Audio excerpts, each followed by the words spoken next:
ঢাকার ব্যস্ত নগরী। রাত তখন গভীর না হলেও ক্লান্ত। হাসপাতালের সামনে মানুষের আনাগোনা কমে এসেছে।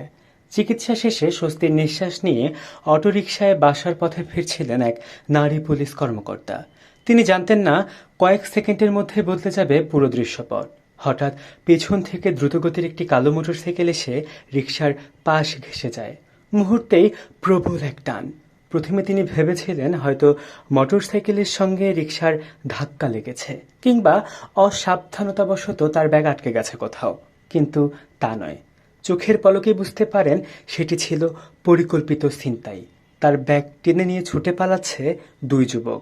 রিকশা থামিয়ে ধাওয়া করছিলেন তিনিও, কিন্তু রাজধানীর অন্ধকার আর দ্রুতগতির মোটরসাইকেলের কাছে হার মানে সেই চেষ্টা। ভুক্তভোগী আর কেউ নন, পুলিশ স্টাফ কলেজ কর্মরত পুলিশ সুপার শামীমা ইয়াসমিন। ঘটনার 2 দিন পর ছিনতাইকারী গ্রেপ্তারের খবরে তিনি ছুটে আসেন থানায়। আশা ছিল হয়তো উদ্ধার হয়েছে তার ছিনিয়ে নেওয়া ফোনটিও। কিন্তু থানায় এসে সেই আশাও ভেঙে যায়।